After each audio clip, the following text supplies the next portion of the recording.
ओम वासुदेवाय। ओम नमो भगवते वासुदेवाय। ओम नमो भगवते वासुदेवाय। हरे कृष्णा। तो हम पढ़ रहे हैं श्रीमद् भागवतम। श्रीमद् भागवतम में स्कंद 1 अध्याय 5 और श्लोक संख्या है 35। आमयो यश्च भूतानां जायते येन सुव्रता तदेव हि तदेव धियामयं द्रव्यं न पुनाति चिकित्सितम्। आमयो यश्च भूतानां जायते येन सुव्रत तदेव हि आमयं द्रव्यं न पुनाति चिकित्सितम्। आमयो यश्च भूतानां जायते येन सुव्रत तदेव हि आमयं द्रव्यं न पुनाति चिकित्सितम्। पढ़िए।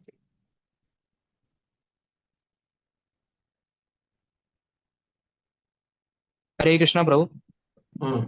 आमयो यश्च भूतानां जायते येन सुव्रत तदेव हि आमयं द्रव्यं न पुनाति चिकित्सितम्। हरे कृष्ण। देख। हरे कृष्ण प्रभु जी। हम्म। आयमो यस्य भूतानां जायते येन सुव्रता तदेव हामयं द्रव्यं न पुनाति चिकित्सितम्। हाँ। और भाई। हरे कृष्ण प्रभु जी। हम्म। आमयो य आमयो यस्य भूतानां जायते येन सुव्रता तदेव ह्रामयं द्रव्यं न पुनाति चिकित्सम् तम्। हम्म। और कोई।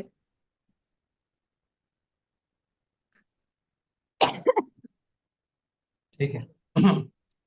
शब्दार्थ अनुवाद और तात्पर्य कृष्ण कृपा मूर्ति अभयचरण भक्ति वेदांत स्वामी श्री प्रभुपाद जी की कृपा। श्री प्रभुपाद की जय। बात को थोड़ा बड़ा किया करो, इतना छोटा करोगे कैसे चलेगा। मेरे पास तो पुस्तक है, बाकी भक्तों का पुस्तक नहीं रहता है ना। और बस सुसाइड करो, नीचे लो। हाँ,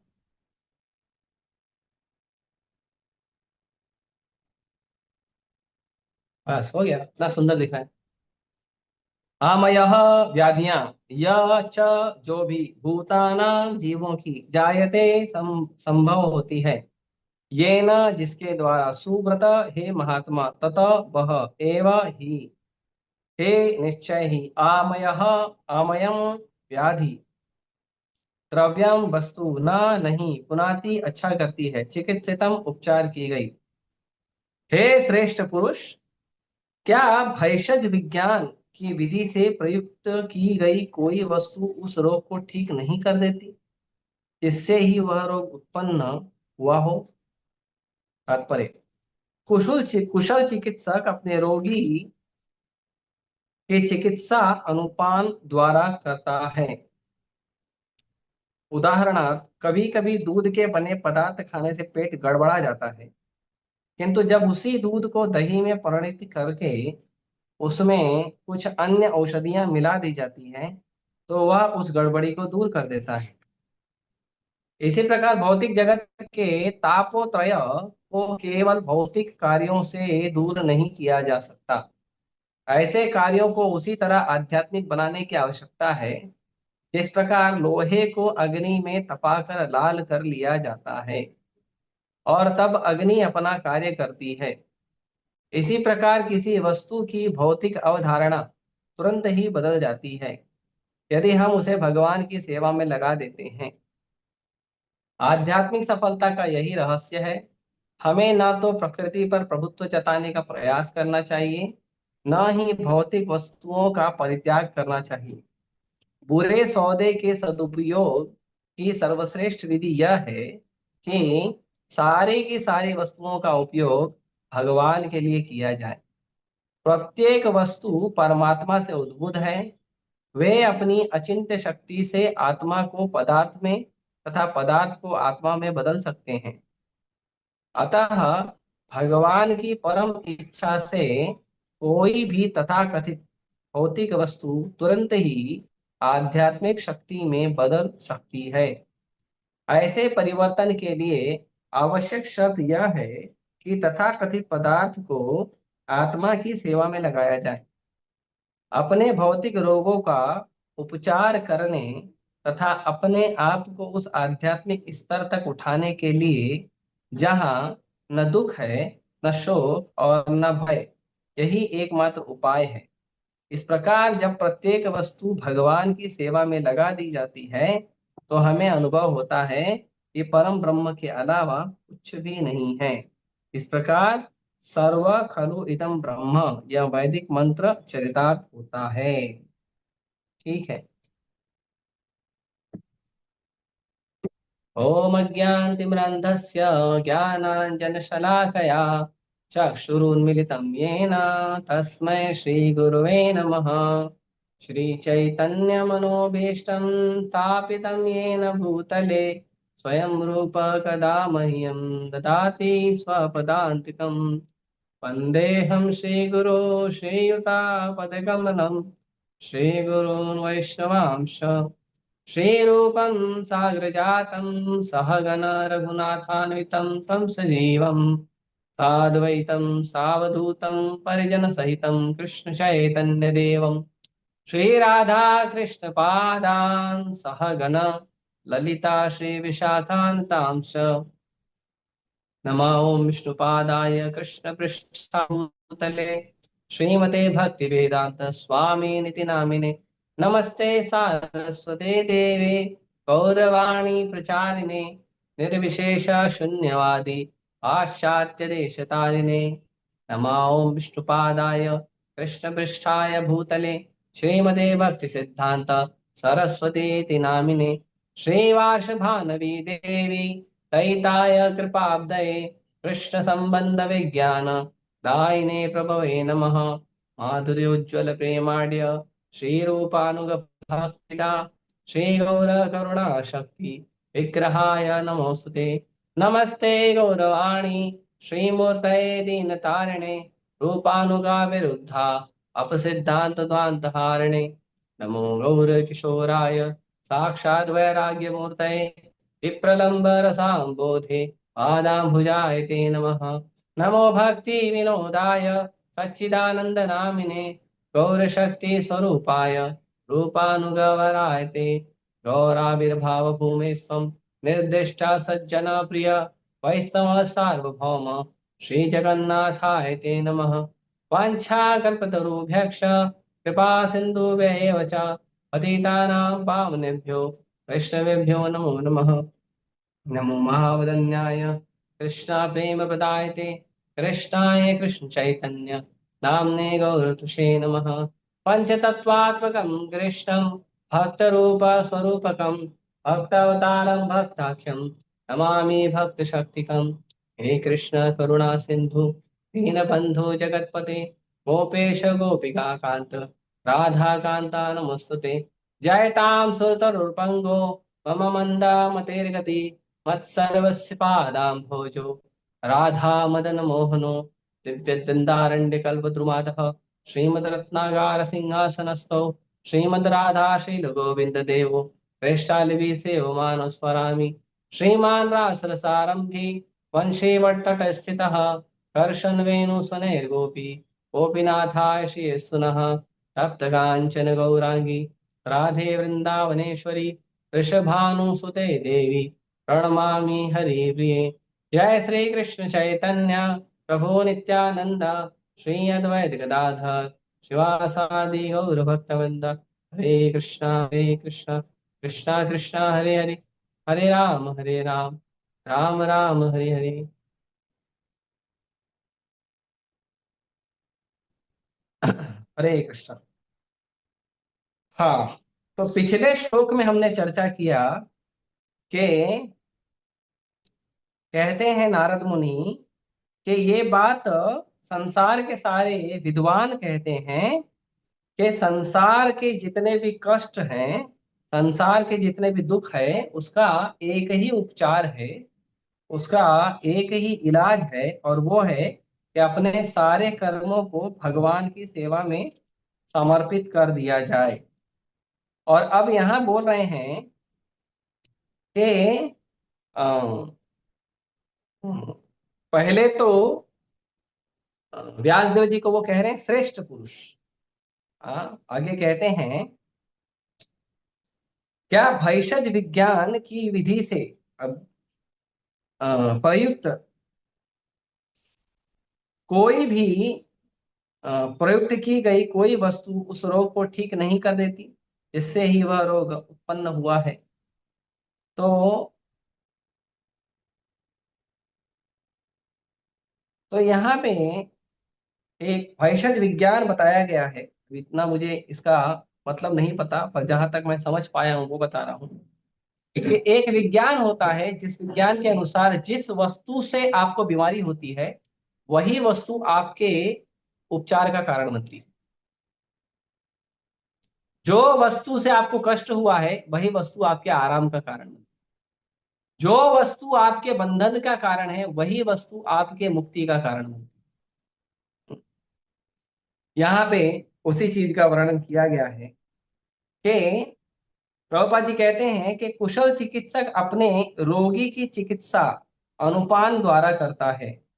उदाहरणार्थ कभी कभी दूध के बने पदार्थ खाने से पेट गड़बड़ा जाता है, किंतु जब उसी दूध को दही में परिणित करके उसमें कुछ अन्य औषधियां मिला दी जाती है तो वह गड़बड़ी उसको दूर कर देता है। तो फिर से यहाँ पे ये जो श्लोक है आज के इस श्लोक में फिर से एक चीज की चर्चा हुई है। और वो चर्चा किस चीज की हुई है? चिकित्सितम। फिर से ये कहा जा रहा है कि आप बीमार हैं, आप बीमार हैं, अपना इलाज कराइए। बार बार ये वस्तु कही जा रही है कि आप बीमार हैं। यदि आप भगवान कृष्ण की भक्ति नहीं कर रहे हैं तो आप बीमार हैं। अच्छा, मैं बीमार हूं, क्या रोग लगा है मुझे? आपको भव रोग लगा है। इस संसार में रहने का रोग लगा है, इस संसार में आनंद लेने का रोग लगा है।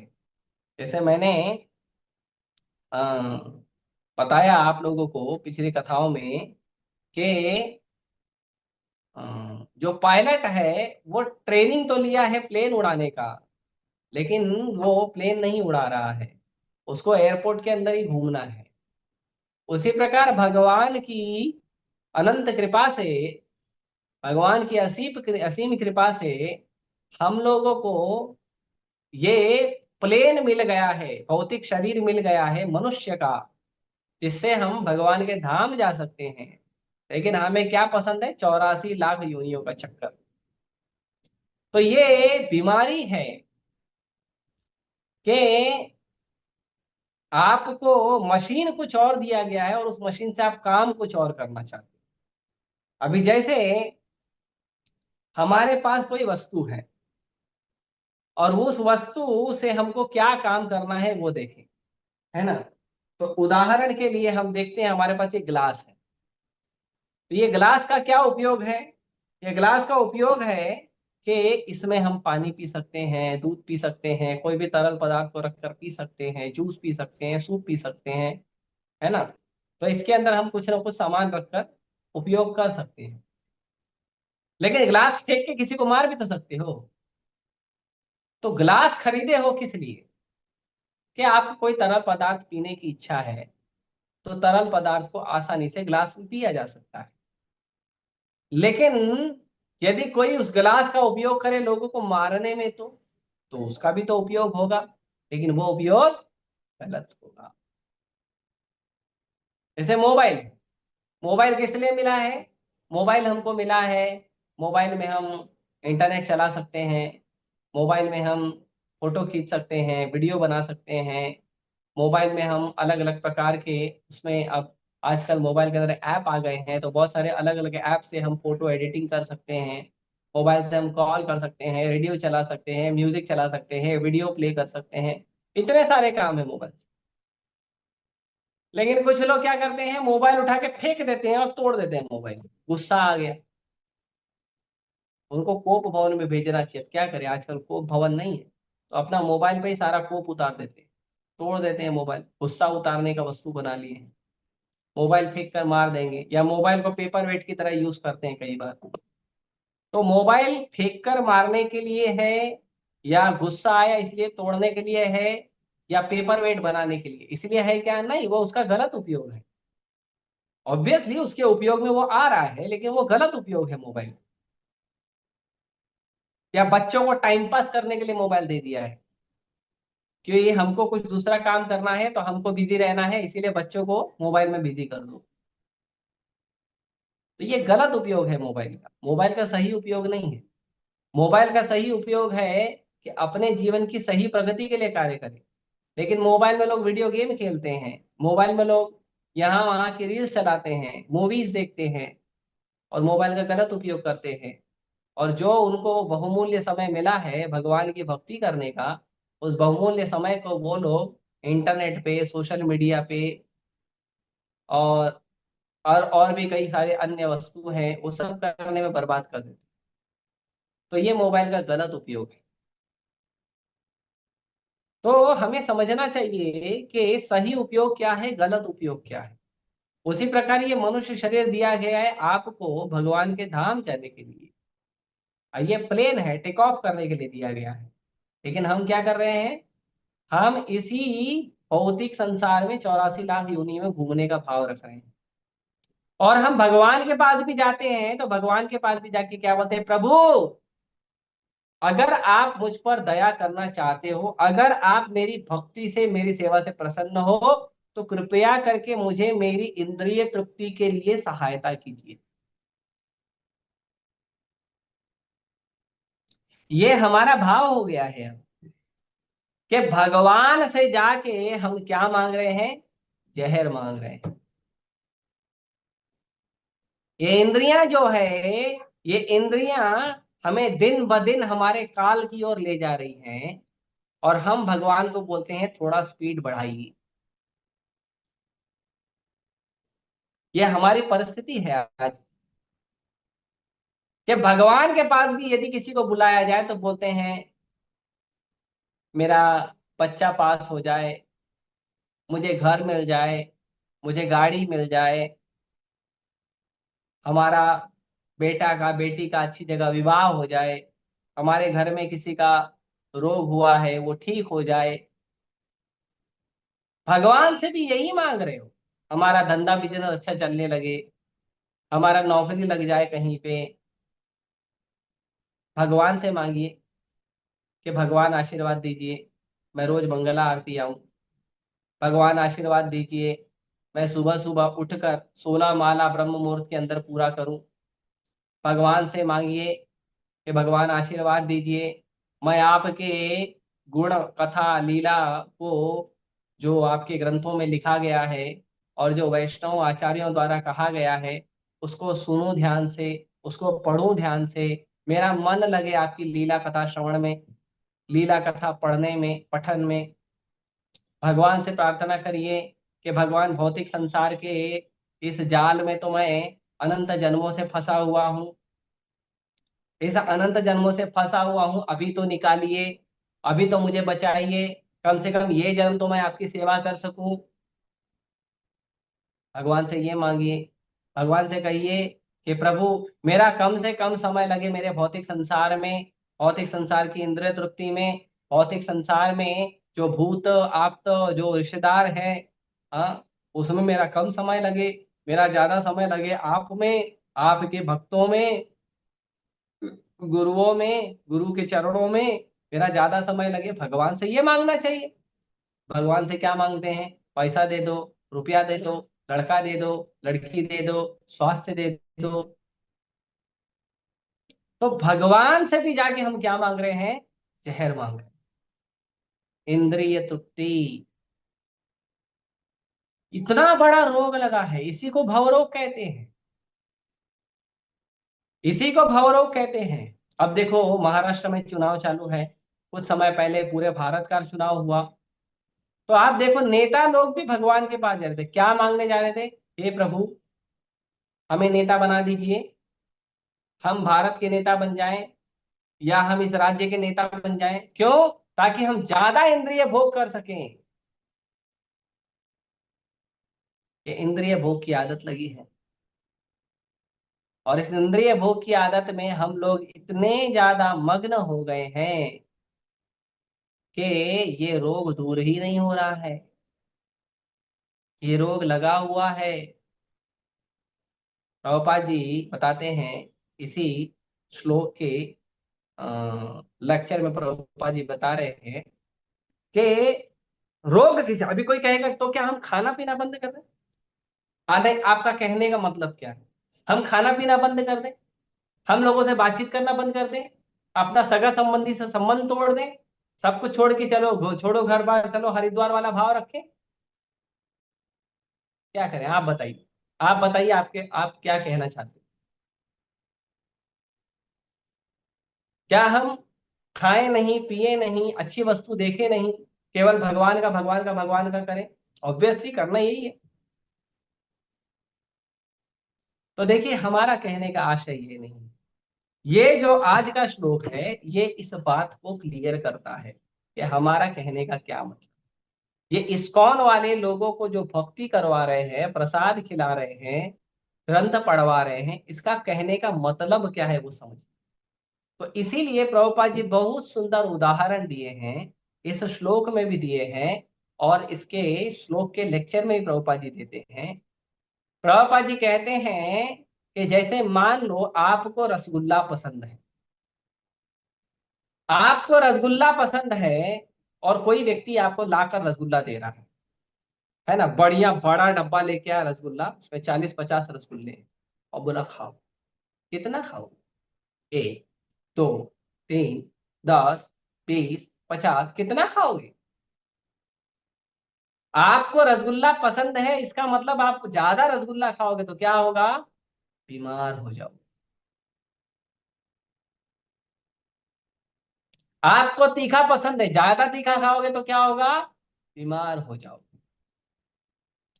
आपको फास्ट फूड पसंद है, ज्यादा फास्ट फूड खाओगे तो क्या होगा? बीमार हो जाओगे।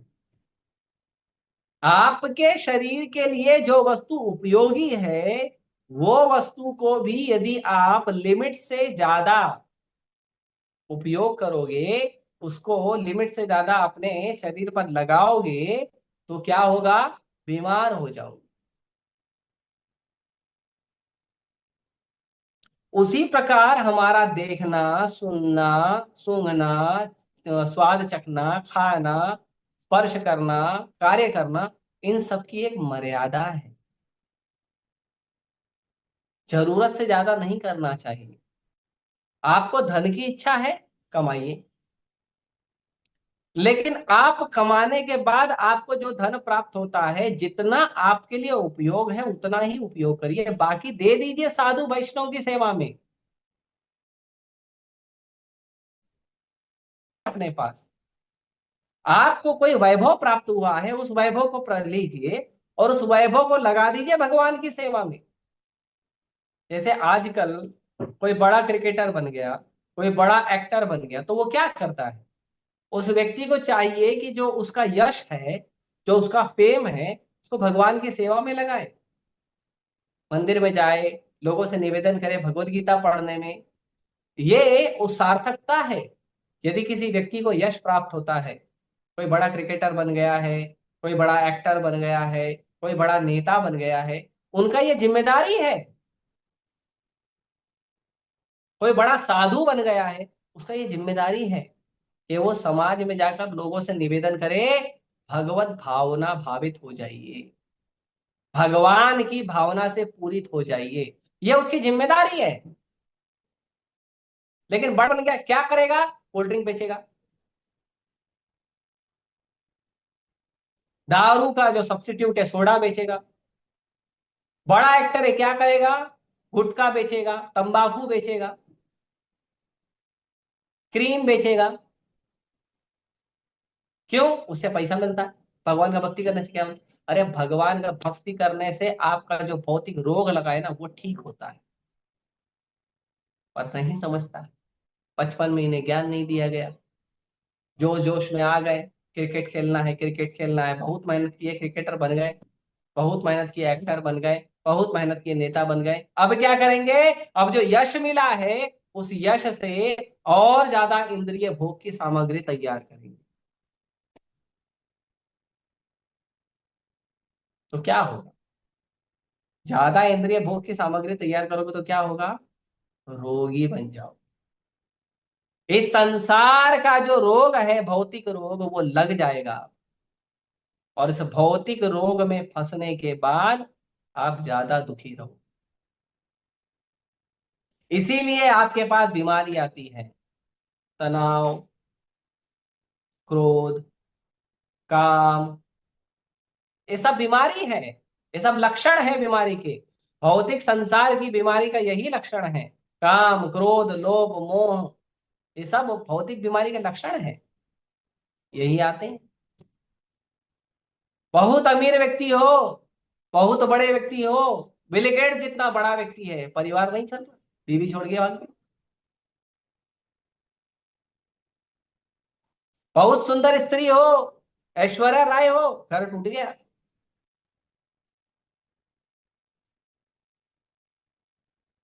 बहुत बड़ा व्यक्ति है, बड़ा नेता है, लेकिन भौतिक जीवन उनका दुखी है। आध्यात्मिक जीवन तो दुखी है ही, भौतिक जीवन भी दुखी है। क्यों? रोगी हो आप रोग में लगे हो। इस रोग को ठीक करिए। ये रोग को ठीक करना जरूरी है। तो कैसे करेंगे रोग को ठीक? कैसे करेंगे? यहाँ तो समाज में माता पिता, रिश्तेदार और बड़े बड़े समाज के जो लीडर हैं, वो भी इतना ज्यादा इंद्रिय भोग में लगे हुए हैं, इसका कोई हिसाब नहीं। बड़ा नेता बन गया तो क्या करेगा? घोटाले करेगा। और उसको घोटाले से हटाने के लिए जो नेता आएगा, वो नेता बनेगा तो वो भी घोटाला करेगा। क्यों?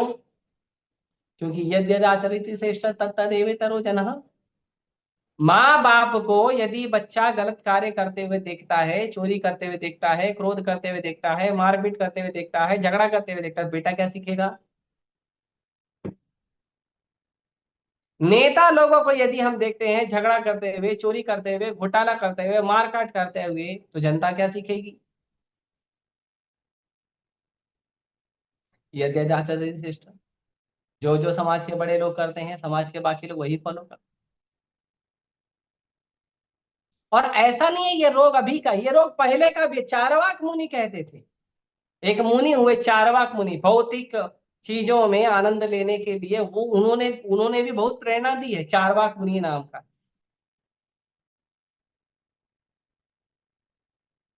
तो वो कहते थे, ऋणम कृत्वा घृतम प्रवेद, यावत जीवेत सुखम जीवेत।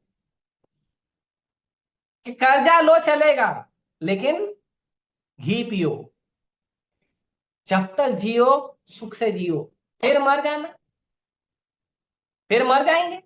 फिर कौन देखने वाला है क्या हो रहा है क्या नहीं हो रहा? नहीं, ऐसा नहीं है। भगवान कृष्ण,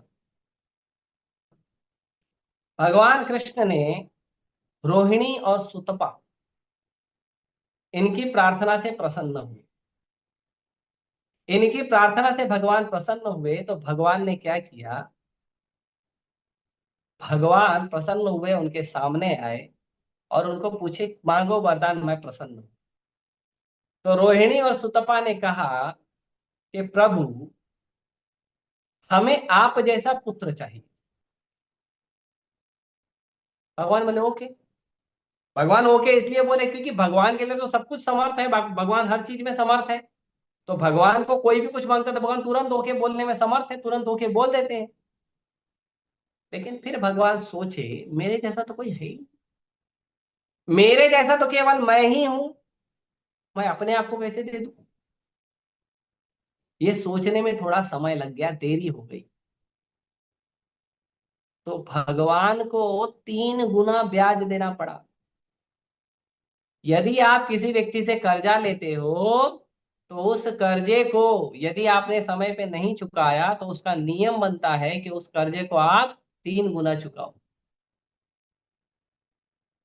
लेकिन प्रभुपाद जी 4 गुना कह रहे हैं। और ऐसा नहीं है कि आपने इस जीवन में नहीं चुकाया तो कोई बात नहीं, नहीं, अगले जन्म में चुकाना पड़ेगा। कुछ लोग जन्म लेते हैं, उनके पिताजी कर्जा लिए, वो पैदा ही कर्जदार हो जाता है, अगले जन्म में चुकाना पड़ेगा। कुछ लोग धोखे से कर्जे में गिर जाते हैं, उन्होंने अपने भाई के बहन के लिए कोई काम किया, और भाई और बहन ने क्या किया, वो फायदा लेके भाग गया, या वो बोला हमसे पूछ के किया था क्या, नहीं चाहिए तुम्हारा, तुम्हारा प्रेम भी नहीं चाहिए, और वो कर्जदार बन गया। उसको कुछ फायदा नहीं मिला, बेकार में कर्जा आ गया सर के ऊपर। क्यों? पिछले जन्म का बाकी है,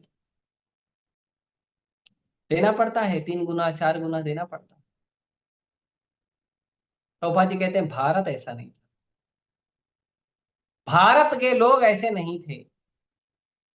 भारत के लोग कैसे थे, तो एक उदाहरण बताते हैं। कि भारत तो एक एक बार एक व्यक्ति है, वो अ, बहुत कर्जा लिया था, और कर्जा लिया था, और कर्जा लेकर वो जो है, वो अपना घर वर में कार्य करता था। फिर एक बार उसका शरीर छूट गया। जब उसका शरीर छूट गया, तो शरीर छोड़ते टाइम उसने अपने बेटे को बोला कि बेटा, मैंने इस व्यक्ति से इतना रुपए कर्ज लिया था, तुम इस व्यक्ति को मेरा लिया हुआ कर्ज चुका देना। वो लड़का बोला ठीक है। वो लड़का कर्ज देने वाले के पास गया, और कर्ज देने वाले को कहा कि मेरे पिताजी ने आपसे कर्जा लिया था, मेरे पिताजी ने मरते समय बताए थे, अब पिताजी तो रहे नहीं, आप ये कर्जा ले लीजिए। तो कर्जा देने वाला बोला रुको मैं चेक करता हूँ रजिस्टर में। देखिए ईमानदारी, उसने बोला रुको मैं रजिस्टर में चेक करता हूँ आपके पिताजी का नाम है कि नहीं कर्जदार की लिस्ट में। तो उसने रजिस्टर चेक किया, किसी कारण से उसके पिताजी का नाम था ही नहीं रजिस्टर। शायद प्रेम संबंध में दिया होगा कर्ज, किसी कारण नहीं था। तो बोला तुम्हारे पिताजी का नाम नहीं है कर्जदार की लिस्ट में, इस रजिस्टर में तुम्हारे पिताजी का नाम नहीं है, मैं तुमसे कर्ज नहीं ले सकता, मैं तुमसे ये पैसा वापस नहीं ले सकता, क्योंकि तुम्हारे पिताजी का नाम नहीं है इसमें। बेटा बोला देखिए, मेरे पिताजी ने कहा है कि ये जो कर्जा है, ये मैं आपसे लिया गया है और ये आपको देना है, तो मैं तो आपको दूंगा, हमको आपका पैसा नहीं रखना है। ये ईमानदारी है। प्रभुपा जी बोलते ये भारत के लोग थे, क्या ईमानदारी है। कर्जदार के रजिस्टर में अगर नाम नहीं है, तो वो भले कर्जा दिया था, कर्जा ले नहीं रहा। और कर्जा लेने वाला इतना ईमानदार है कि वो कर्जा देने के लिए जानबूझकर आकर वो नहीं बोल रहा है, फिर भी उसको पैसा वापस दे रहा है। ये भारत के लोगों की ईमानदारी थी। क्या हो गया है भारत, इतना खराब परिस्थिति हो गया है, चोरी कर रहे हैं, डकैती कर रहे हैं, सरकार से फ्री का डिमांड कर रहे हैं, फ्री बिजली दे दो, फ्री पानी दे दो, फ्री राशन दे दो, बच्चों की फीस फ्री कर दो, बच्चों का मेडिकल फ्री कर दो। आपके पुरुषार्थ को क्या हो गया है, भारत के लोगों के पुरुषार्थ को क्या हो गया है। अरे खुद के दम पर मेहनत करके कमाने वाले भारत के लोगों को कौन सा अपंग और अपाहिज रोग लग गया है कि भारत में चोरियां हो रही है, डकैती हो रही है, भारत में लोग मुफ्त की चीजों का फायदा उठाने का प्रयास कर रहे हैं, भारत में लोग अपनी जिम्मेदारी समाज के लिए क्या है, अपनी जिम्मेदारी भगवान के लिए क्या है, उस जिम्मेदारी को छोड़कर मुझे क्या क्या प्राप्त हो रहा है फ्री में, उसका ध्यान दे रहे हैं। क्या हो गया है भारत के लोगों को? क्या दुर्दैवी परिस्थिति है। हम नेता को वोट क्यों देंगे? क्योंकि नेता हमको फ्री का पानी देगा, फ्री का बिजली देगा, स्कॉलरशिप देगा, लैपटॉप देगा, मोबाइल देगा, इसलिए नेता बनाए हो। नेता जो होता है वो भगवान का प्रतिनिधि होता है। तो जो नेता हमारे धर्म के लिए सहयोग करता है, उसको नेता चुनना चाहिए। बाकी सब चीज तो भाग्य से मिल जाती है, और हम भाग्य के भरोसे बैठने वाले लोग हैं क्या? भारत के वो कर्मठ लोग कहाँ गए? पूरी तरह नष्ट हो गया है कर्मठपन, पूरी तरह नष्ट हो गया है सेवा का भाव, भगवान के लिए सेवा का भाव, समाज के लिए सेवा का भाव, धर्म के लिए सेवा का भाव पूरी तरह समाप्त हो गया। कहाँ है वो भारत जिस भारत को देखकर पूरी दुनिया जीती थी, जिस भारत को देखकर पूरी दुनिया आध्यात्मिक पद पर चलने के लिए उत्साहित हो जाती थी। आज वो भारत को हर वस्तु फ्री में चाहिए, और अगर फ्री में नहीं मिली तो चोरी करना है, डकैती करना है। भारत के नए नए नौजवान युवा कहाँ 14 15 16 17 साल में लोग अपना एक नया भविष्य बनाकर बैठे होते थे, और कहाँ वही भारत का युवा 25 25 30 30 35 35 साल तक नौकरी नहीं मिल रही है, इसलिए घर में बैठा हुआ। ये सारा कारण है आध्यात्मिक ग्रंथ नहीं पढ़ने का। ये सारा ज्ञान कारण है भगवान का, धर्म का शरण नहीं लेने का, जहां आपको आपकी जिम्मेदारी के बारे में बताया जाता है। क्योंकि हम अपनी जिम्मेदारी के बारे में जानना नहीं चाहते, आलसी हो गए हैं। मुझे मेरी जिम्मेदारी क्या है वो सोचने के बजाय मुझे मिलने वाला क्या है वो सोचने का भाव रखने के वाले लोग हो गए हैं आज। और ऐसा क्यों हो रहा है? क्योंकि नेता ही ऐसे हैं। नेता ही ऐसे हैं, चुनाव में आते हैं, हमको वोट दे दो, हम आपकी सेवा करेंगे। वोट मिलने के बाद नेता ही नहीं मिलता है, सेवा तो छोड़ दो। तो इसीलिए हमें समझना चाहिए क्या रोग लगा है, इतना गहरा रोग लगा है, इसको ठीक होना बहुत जरूरी है। तो कोई कहे कैसे ठीक होगा? तो ठीक होने का सबसे सुंदर और आसान रास्ता प्रभुपाद जी बताते हैं कि दूध से बनी हुई अगर आप वस्तुओं को ज्यादा खाते हैं तो आपका पेट खराब हो जाता है, आपका स्वास्थ्य खराब हो जाता है। उसी प्रकार भौतिक संसार में बहुत ज्यादा चेतना लगाने से आपका भौतिक जो दूषण है वो बढ़ रहा है, भौतिक कलमश है वो बढ़ रहा है। तो क्या करना चाहिए? दूध को दही बना दो, दूध को दही बना दो, और उस दही के अंदर थोड़ी औषधि मिला दो और उसका पान करो। दूध से होने वाली बीमारी जो है ठीक हो जाएगी।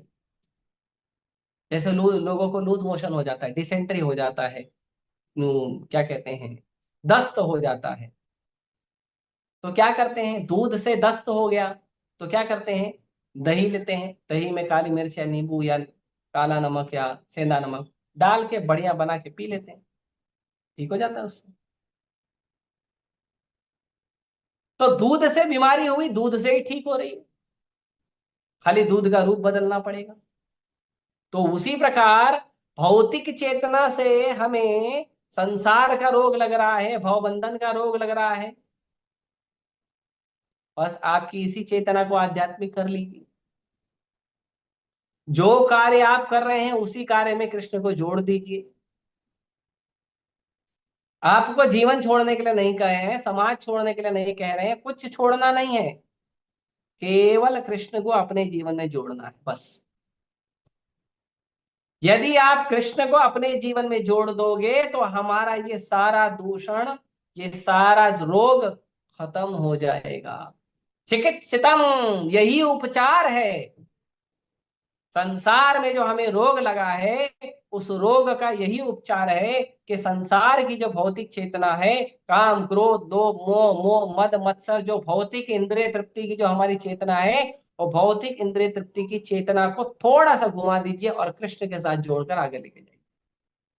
आपको खाना है, खाइए, भगवान के भक्तों के द्वारा बनाया हुआ प्रसाद पाइए।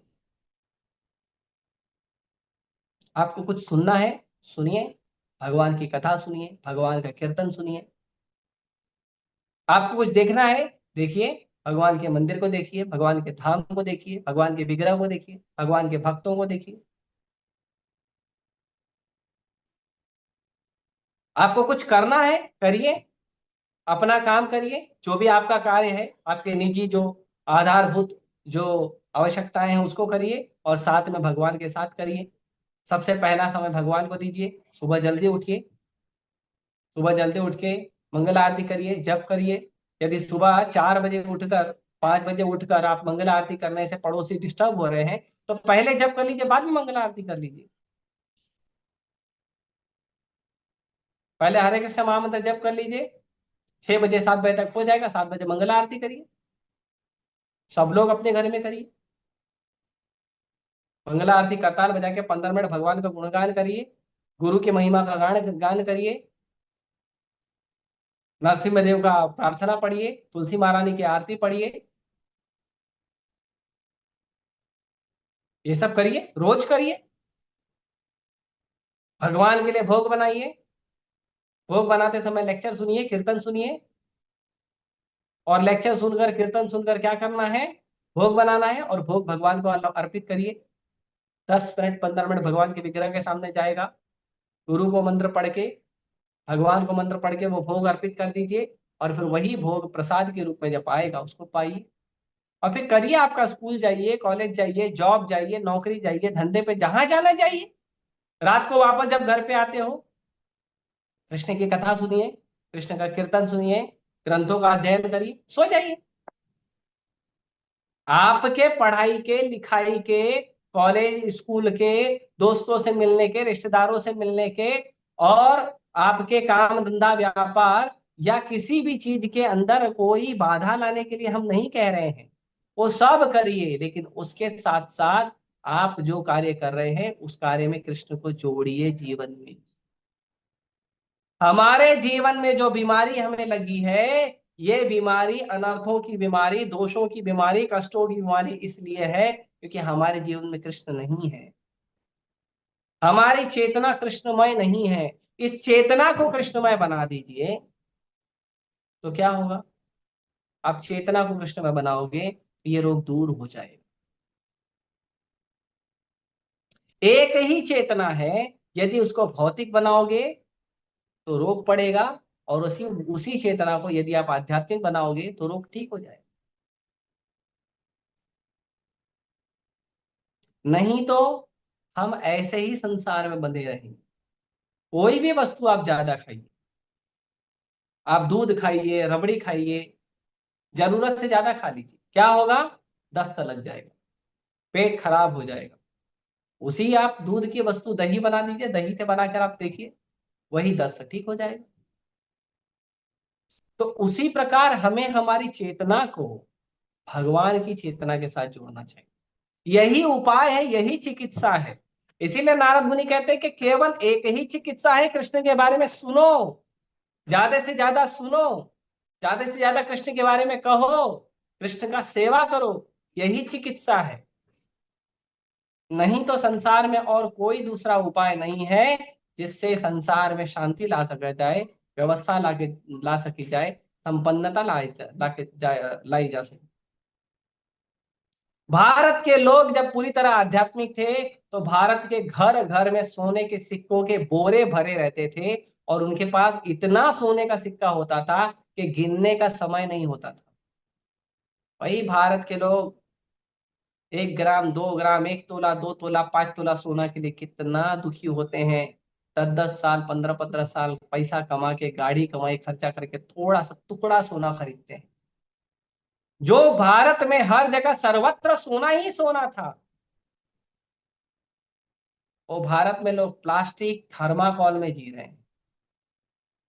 बताइए क्या परिस्थिति है, क्या दुर्दैवी परिस्थिति है। अभी भी भारत में सोना है, बहुत सोना है। कैसे, बस बिस्तर पे जाओ सोना है, और ये सोना भारत में लोग बहुत जमा कर रहे हैं। सूर्योदय के समय उठना चाहिए तो सूर्योदय के समय सोते हैं, और चंद्रोदय के समय सोना चाहिए तो चंद्रोदय के समय उठते हैं। ये सोना बहुत जमा कर रहे हैं भारत के लोग, और उल्लू का जीवन जी रहे हैं। और उल्लू क्या कहता है, उल्लू कहता है मैं सूरज को नहीं देखा हूं, और सूरज होता नहीं है संसार में, और अगर आप चाहते हो मुझे कन्विंस करना, अगर आप चाहते हो कि मैं इस बात को स्वीकार करूं कि संसार में सूरज है, तो तुम मुझे सूरज दिखाओ, तुम मुझे अभी सूरज दिखाओ, मैं मान जाऊंगा सूरज। अरे उल्लू भैया, सूरज देखने के लिए सूर्योदय के समय आंख खुली रहनी चाहिए। सूर्योदय के समय तो आप सो रहे हो, तो सूर्य कैसे देखोगे? उसी प्रकार भौतिक चेतना के अंदर जो लोग आध्यात्मिक चेतना में सोए हुए हैं, वो बोलते हैं भगवान दिखाओ, शास्त्र सही है वो दिखाओ, साधु सही है वो दिखाओ, साधु समाज के लिए कुछ कार्य करता है, समाज पर कुछ उपकार करता है वो दिखाओ। अरे उल्लू के भैया के मित्र,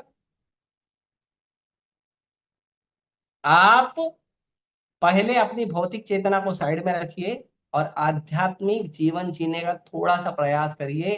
भगवान का आभास हो जाएगा, भक्ति का आभास हो जाएगा। पर क्या करें, सब उल्लू है। आध्यात्मिक चेतना में सब उल्लू है। और ये सारे उल्लू, जब बहुत सारे उल्लू जमा हो जाते हैं तो नास्तिकों का गैंग बन जाता है। और फिर जब ये नास्तिक लोग नेता बनकर समाज में आते हैं तो भगवान की भक्ति पे रोक लगाते हैं, अधर्म को बढ़ावा देते हैं, धर्म को रोकते हैं। क्यों? क्योंकि इन्हें रोग लगा है संसार का, इंद्रिय तृप्ति का रोग लगा है, भौतिक भोग का रोग लगा है। ये भौतिक भोग का रोग जब तक दूर नहीं होगा, जब तक लोग कृष्ण भावना भावित नहीं होंगे, जब तक लोग कृष्ण के नाम का, रूप का, गुण का, लीला का आश्रय नहीं लेंगे, जब तक लोग भगवान के बारे में सुनने का भाव नहीं रखेंगे, जब तक लोग साधु के शरण में जाकर साधु के मार्गदर्शन में भगवान से सुनेंगे नहीं, तब तक लोगों के, संसार के लोगों का दुख कभी दूर नहीं होगा। हमेशा रोते रहेंगे। संसार के कदम कदम पे विपदा होगी, पदम पदम यत विपदा न तेषाम। जो लोग भगवान की भक्ति करते हैं उन्हें जो पद पद पे विपदा आती है वो नहीं होती है। लेकिन जो लोग भगवान का आश्रय नहीं लेते हैं, साधु का आश्रय नहीं लेते हैं, वो लोगों के पदम पदम विपदा होती है। पदम पदम, हर कदम पे विपदा होती है, हर रोज विपदा होती है। तो इसीलिए हमें चाहिए, प्रयास करिए कि हम भगवान का भक्ति करें। और यही चिकित्सा है, यही रोग दूर करने का तरीका है। नहीं तो आकर गए, कई सिकंदर आके गए। भारत में कई सारे बड़े बड़े नेता आए, पैदा हुए और खत्म हो गए। उनका कोई चिकित्सा नहीं हुआ। क्यों? क्योंकि वो लोगों ने चिकित्सा करना चाहा नहीं। तो आप भोगो, आप कष्ट में रहो। और उनकी पीढ़ियां, बड़े बड़े नेता बड़ा बड़ा कार्य करके, बड़ी बड़ी संपत्ति बना के भी संसार में दुखी थे। बच्चों को दिखता नहीं है, मेरे माँ बाप दुखी थे, मेरे दादा दादी दुखी थे, नाना नानी दुखी थे, मैं कैसे सुखी हो जाऊंगा? लेकिन बच्चों को भी ट्रेनिंग नहीं, बच्चे भी दुखी। दादा दादी दुखी थे, माँ बाप दुखी थे, बच्चा भी दुखी रहना चाहता है, उसका बच्चा भी दुखी ही रहेगा। क्यों? क्योंकि चिकित्सा नहीं कराना चाहते हैं लोग। लोग अपने भौतिक रोग का चिकित्सा नहीं कराना चाहते हैं। और इंद्रिय तृप्ति करिए, लेकिन उसका परिमाप होना चाहिए कि इतना ही करिए जितना आवश्यकता है। कृष्णा कॉन्शियस इंद्रिय तृप्ति करिए। अच्छा खाना है, भोग ला के खाओ। अच्छा देखना है, सुंदर विग्रह को देखो, भगवान के धाम को देखो, भगवान के भक्तों को देखो, भगवान के मंदिर को देखो।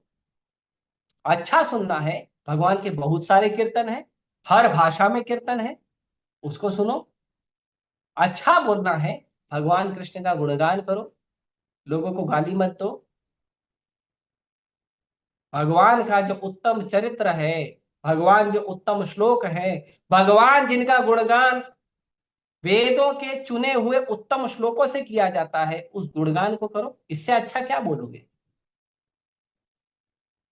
लेकिन आज तो हम देखते हैं, जैसे ही मुंह खुलता है पहले गाली निकलती है, फिर बात निकलती है। इतना गंदा हमारा मुंह हो गया है, इतना गंदा हो गया। ये अच्छी बात है। तो इसीलिए अगर हमें अच्छा करने की इच्छा है, सुंदर करने की इच्छा है, तो वो भी कृष्ण भक्ति में ही है। इंद्रिय तृप्ति करना है तो कृष्ण भक्ति। अच्छा कपड़ा पहनना है, बढ़िया एकदम टिप टॉप सुंदर धोती कुर्ता साड़ी पहनी, तिलक लगाइए माथे पे, बेड बैग डालिए गले गले में, कंठी पे धारण करिए, क्या सुंदर लगता है व्यक्ति। व्यक्ति लगता ही नहीं है, उसकी जो उम्र है उस उम्र से कम लगता है। और अगर वो अच्छा सुबह सुबह उठकर बढ़िया साधना करने वाला व्यक्ति हो, तब तो कहना ही क्या, तब तो जो तेज निकलता है उसका, तब तो लोग उसको देखते ही मोहित हो जाते हैं। अभी हम जाएंगे वृंदावन। वृंदावन में देखिए हमारे जो साधु सन्यासी, बहुत सारे साधु सन्यासी मिलेंगे, देखते ही मोहित हो जाते हैं लोग। क्यों? ऐसे कड़क साधना भजन करते हैं। कड़क साधना भजन करिए, देखिए कितने सुंदर बन जाएंगे आप। हृदय निर्मल होगा आपका, लोगों से गाली से बात नहीं करोगे।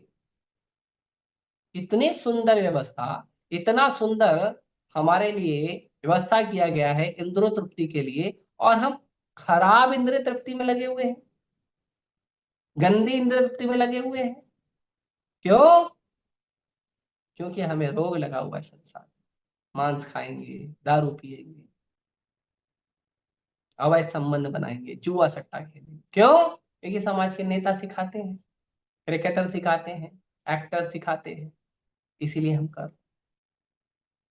तो यदि आपको इंद्रिय भोग भी करना है तो कृष्ण के साथ जोड़कर इंद्रिय भोग करिए, आपके इंद्रिय भोग को भी कृष्ण भावना भावित कर दीजिए, और वही इंद्रिय भोग जिससे आप बीमार पड़ रहे हैं, वही इंद्रिय भोग करके आप मुक्त हो जाएंगे।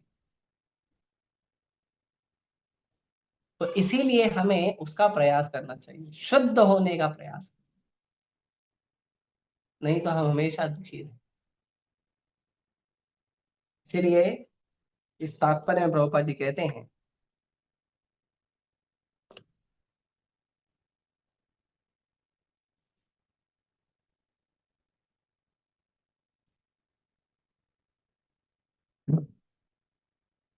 भौतिक जगत के तापत्रय को केवल भौतिक कार्यों से दूर नहीं किया जा सकता। ऐसे कार्यों को उसी तरह आध्यात्मिक बनाने की आवश्यकता है जिस प्रकार पहले लोहे को अग्नि में तपाकर लाल कर लिया जाता है और तब अग्नि अपना कार्य करती है। इसी प्रकार किसी वस्तु की भौतिक अवधारणा तुरंत ही बदल जाती है यदि हम उसे भगवान की सेवा में लगा देते।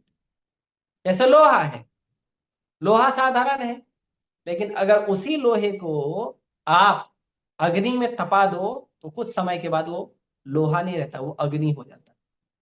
उसी प्रकार जो हमारा चेतना है, वो चेतना अभी भौतिक दोष और संदूषणों से भरा हुआ है। यदि उसी चेतना को आप कृष्ण में लगा दोगे तो चेतना कृष्णमय हो जाएगी, आध्यात्मिक हो जाएगी। हम्म?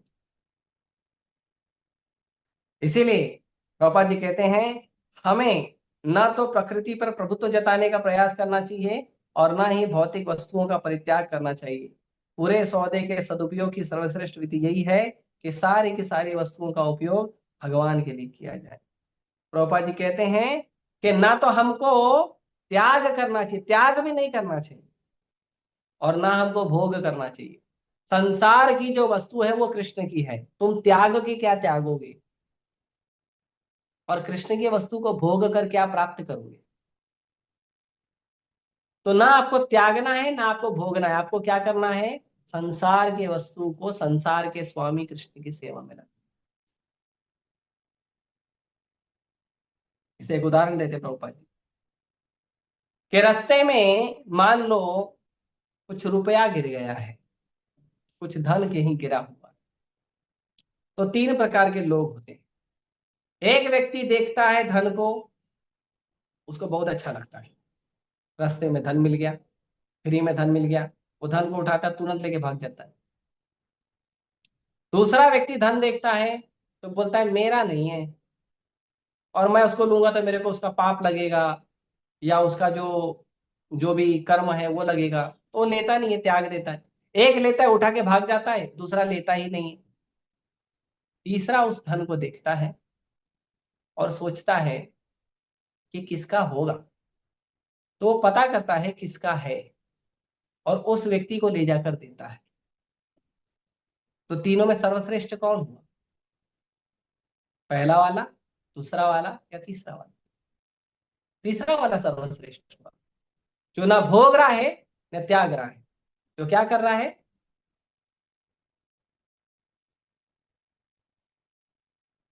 जो ना भोग रहा है ना त्याग रहा है, जो क्या कर रहा है, जो उस वस्तु को उठा के उस वस्तु के स्वामी को दे रहा है। उसी प्रकार ये संसार में जो भी वस्तु हमें दिखती है, अच्छी है, सुंदर है, उसको भोगना नहीं है। और जो भी वस्तु सुंदर है, अच्छी है, और आपको लग रहा है कि अगर मैं उसको भोगूंगा, कोई ज्ञानी, जैसे ज्ञानी लोग होते हैं, कुछ ज्ञानी लोग हो जाते हैं, उनको समझ में आ जाता है कि संसार की ये वस्तु मैं भोगूंगा तो मुझे कर्म लगेगा, तो वो क्या करते हैं, सब वस्तु भोगते ही नहीं है, वो तुरंत त्याग देते हैं। तो एक है जो देखते ही उसको भोगने के लिए पूरा बनाता है, और दूसरा है वो क्या करता है, वो लेता ही नहीं है, त्याग देता है, नहीं चाहिए। अब दोनों एक्सट्रीम। भगवान का भक्त ना भोगता है ना त्यागता है। भगवान का भक्त क्या करता है, युक्त वैराग। युक्त वैराग मतलब वो भगवान की वस्तु को लेता है, संसार में, समाज में भगवान की जो भी वस्तु उपलब्ध है उसको लेता है, और उसको बिना अपनी इच्छा के, बिना अपने भोग की इच्छा के भगवान की सेवा में लगाता है। और भगवान की सेवा में लगाकर जो हमें भगवान से प्रसाद के रूप में प्राप्त होता है, उसको अपने जीवन में उपयोग करता है। इसको कहते हैं युक्त वैराग, कि आप जुड़े तो हो लेकिन वैराग है। संसार की सारी संपत्ति आपके पास है लेकिन आप बैरागी हो, क्यों? क्योंकि आप लेते नहीं, उसको उपयोग नहीं कर रहे, उसको भगवान की सेवा में लगा। तो ये युक्त वैराग जरूरी है। तो ये जो चिकित्सा की बात है, ये युक्त वैराग की बात है। युक्त वैराग करिए, संसार की वस्तुओं को लीजिए, भगवान की सेवा में लगाइए, चेतना को शुद्ध करिए, भगवत चेतना बनाइए, और भगवान के धाम जाइए, या शुद्ध हो जाइए, और नित्य भगवान की, जन्म जन्मांतर भगवान की सेवा में आनंद लीजिए। यह युक्त वैराग। इसके बारे में नारद मुनि कह रहे हैं कि यही चिकित्सा है, यही जो है इसका क्या है, यही इसका उपाय है, इलाज है। नहीं तो संसार में दुख पे पड़े रहोगे, हमेशा पड़े रहोगे, नहीं निकलोगे बाहर। ठीक है, मैं यही रुकता हूँ। किसी भक्त का कोई प्रश्न है तो पूछ सकते हैं।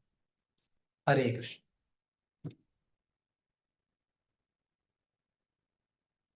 किसी का कोई प्रश्न है, जिज्ञासा है?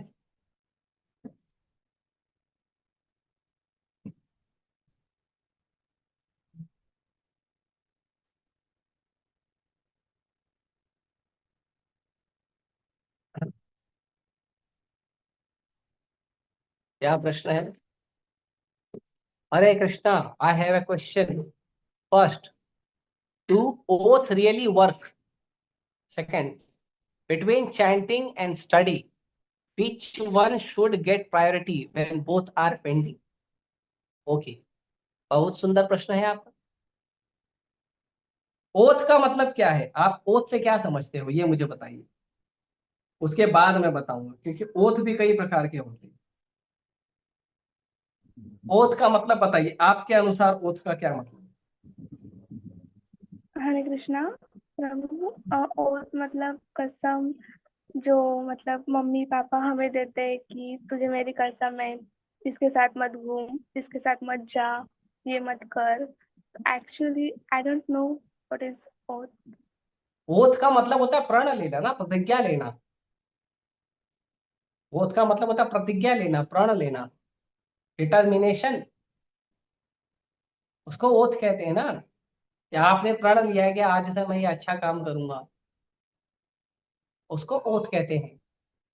या मैं जैसे, हम पढ़ते हैं, भारत मेरा देश है, सभी भारतीय मेरे भाई बहन हैं, और मैं अपने देश के लिए कार्य करूंगा, ये सब जो है ये तो ओथ है ना, ये तो प्रतिज्ञा है ना। तो इसको ओथ कहते हैं। तो ओथ तो, वो तो आप पर डिपेंड करता है कि आप अपनी प्रतिज्ञा को कितना पूरा करना चाहते हैं। हम्म, वो तो आप पर डिपेंड करता है ना, आप अपनी प्रतिज्ञा को कितना पूरा करना चाहते हैं, आप अपनी शपथ को कितना पूरा करना चाहते हैं। वो सच में कार्य करता है, वो तो आप पर डिपेंड करता है। अब मैंने प्रतिज्ञा लिया है मैं रोज 16 माला जप करूंगा, तो अगर मैं करूंगा तो 16 माला का प्रभाव पड़ेगा, नहीं करूंगा तो कैसे पड़ेगा? मैंने प्रतिज्ञा किया मैं रोज मंगला आरती आऊंगा, और रोज मंगला आरती आऊंगा तो उसका प्रभाव होगा, और नहीं मंगला आरती आऊंगा तो नहीं होगा, है ना। दूसरा आपका प्रश्न है कि पढ़ाई और भक्ति जब दोनों जरूरी है तो पहला क्या करना चाहिए? दोनों करना चाहिए, दोनों करना चाहिए। ऐसे खाना खाना और सांस लेना दोनों जरूरी है। पहले क्या करोगे? पहले सांस लोगे, फिर खाना खाओगे, फिर सांस लोगे, फिर खाओगे, ऐसा करोगे? क्या करोगे? नो प्रभु। हाँ, दोनों करोगे ना एक साथ। यस प्रभु। हाँ, तो भक्ति और भौतिक कार्य दोनों साथ में होना चाहिए। उसमें भी भक्ति को ज्यादा महत्व दिया जाना चाहिए। एक बार आप उपवास रख लोगे, भूखा रह लोगे, चलेगा, सांस नहीं रोक सकते आप। सांस लेने से उपवास कोई करता है क्या? नहीं करता। तो वैसे ही भगवान की भक्ति जो है ना, वो हमेशा निरंतर चलते रहनी चाहिए। और अगर आप अच्छे से भगवान की भक्ति कर रहे हो तो भगवान के आशीर्वाद से आपका पढ़ाई भी अच्छा होगा। क्यों? क्योंकि जब आप भगवान की भक्ति करते हो तो मन चंचल कम होता है, आपका पढ़ाई में, घर के कार्य में, ऑफिस में, जॉब में मन लगता है। लेकिन जब हम भक्ति नहीं करते हैं तो मन चंचल हो जाता है, और मन चंचल होने के कारण हमारा पढ़ाई में मन नहीं लगता है, जॉब में मन नहीं लगता है, काम धंधे में नहीं लगता है, घर के काम में नहीं लगता है। तो पढ़ाई तो भगवान की भक्ति करना जो है वो हमारे भौतिक कार्य में सहयोग है, बाधा नहीं है। लोगों का यह भ्रम है कि अगर हम भक्ति करेंगे तो हमारा भौतिक कार्य छूट जाएगा। नहीं छूटेगा। अगर आप भक्ति करोगे तो आपका भौतिक कार्य और आप सुंदर तरीके से कर पाओगे। तो इसीलिए भक्ति पहला है। लेकिन फिर भी अगर आपका एग्जाम चालू है तो कम से कम प्रयास करिए कि आपका 16 माला तो कम से कम हो जाए। आपका रीडिंग करना, लेक्चर सुनना थोड़ा उस समय रोक सकते हो, जो भी 5 दिन, 6 दिन, 10 दिन है। लेकिन जैसे ही वो एग्जाम का समय पूरा होता है, वापस से आपको हरिनाम जप करना, लेक्चर सुनना, ग्रंथों को पढ़ना, भक्तों को मिलना, प्रसाद खाना वापस शुरू कर देना चाहिए। ये नहीं कि एग्जाम के टाइम पे पॉज लिया था तो स्टॉप कर दिया जाए। स्टॉप नहीं करना, ठीक है। उसको पॉज कर सकते हैं, कुछ समय के लिए रोक सकते हैं, अल्प विराम दे सकते हैं, पूर्ण विराम नहीं देना है, ठीक है। पूर्ण विराम दोगे तो आप असली हमारे वेल विशर हैं वो कौन है? जो व्यक्ति सच में हमारे लिए सोचता है, अच्छा सोचता है, वो कौन है? तो भगवान कहते हैं भगवद गीता में, भोक्ताराम यज्ञतपसाम सर्वलोक महेश्वरम सूरदम सर्वभूतानां ज्ञात्वा माम शांतिमृच्छति। तो हमारे जीवन में भगवान कहते हैं पहला भोक्ताराम यज्ञ तपसाम, कि मैं क्या हूं? मैं हूं भोक्ता। किसका? यज्ञ, तपस्या, धन, दान, सब चीज का भोक्ता कौन है? कृष्ण है। सारी वस्तु किसके लिए है? कृष्ण के लिए है। तो कोई कहेगा आप भोक्ता हो तो पूरे संसार के मालिक आप हो। भगवान बोलते हैं नहीं, हाँ भगवान बोलते हैं ये सारे संसार का मालिक मैं हूं। तो आप सारे संसार के मालिक हो, आप ही भोक्ता हो, तो आप तो बहुत बड़े आदमी हो। भगवान बोलता है नहीं, मैं बड़ा आदमी नहीं हूं। मैं बड़ा आदमी भले हूं, लेकिन मैं क्या हूं? सूरदम सर्वभूतानाम, I am the best well wisher of everyone. भगवान कहते हैं मैं आपका सूर्य हूं, मैं आपका वेल विशर हूं। तो हमारा असली वेल विशर कौन है? हमारे असली वेल विशर है भगवान और भगवान के भक्त, और कोई हमारा वेल विशर नहीं। माता पिता भी वेल विशर हैं क्योंकि वो भगवान के प्रतिनिधि हैं। लेकिन हमने हमारे इतिहास और पुराणों में ऐसा भी देखा है, हमने हमारे इतिहास और पुराण में ऐसा भी देखा है कि माता पिता भी जो हैं भक्तों के, माता पिता भी जो हैं वो भक्तों के या व्यक्ति के जीवन में बाधा बने। माता पिता भी बने, जैसे हिरण्यकशिपु। तो इसीलिए हमें समझना चाहिए कि हमारे असली जो सूर्यदेव भगवान है, सबकी रक्षा, सबकी सुरक्षा भगवान करते हैं और कोई नहीं करता, ठीक है। और भगवान के भक्त, प्रभुपाद जी जब किसी को लेटर लिखते थे तो प्रभुपाद जी लेटर के अंत में लिखते थे your ever well wisher AC भक्ति वेदांत स्वामी। तो हमारे असली वेल विशर कौन है? ऐसी भक्ति वेदांत स्वामी प्रभुपाद, और कोई नहीं। ठीक है, हरे कृष्ण।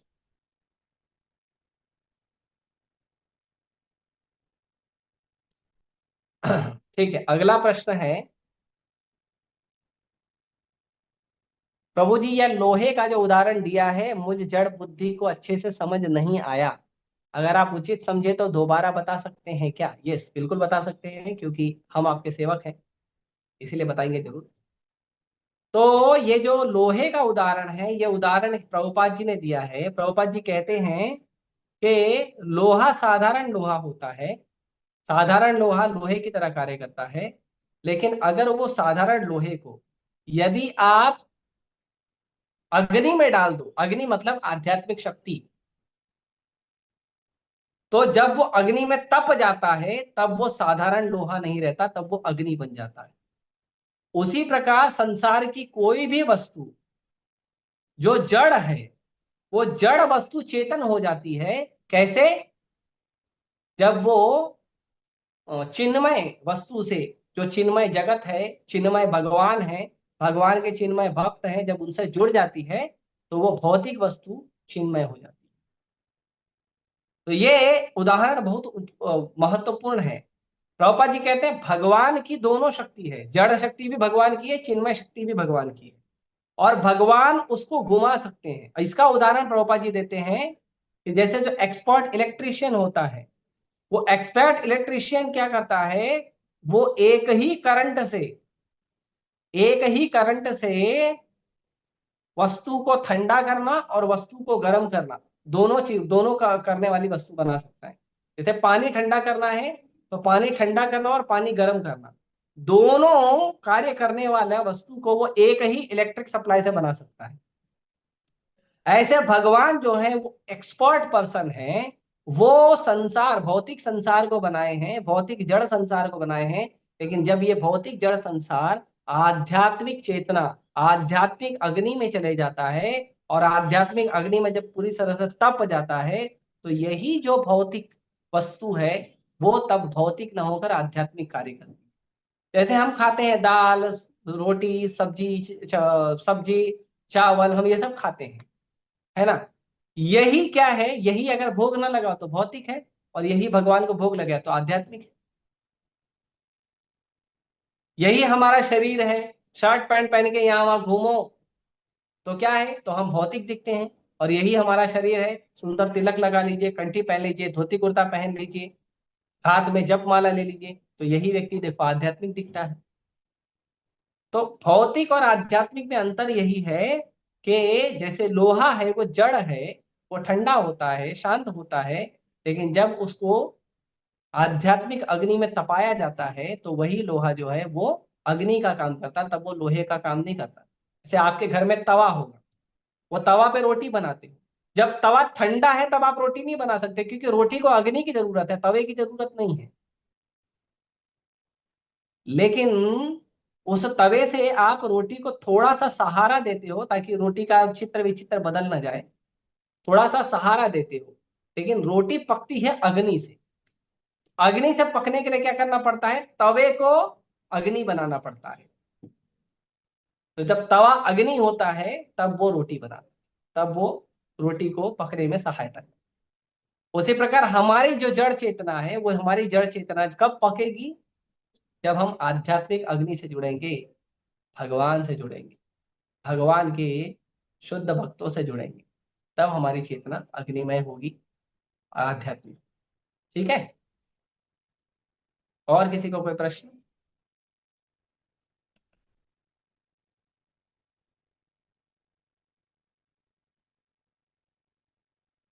ओके, बहुत बहुत धन्यवाद आप सभी का।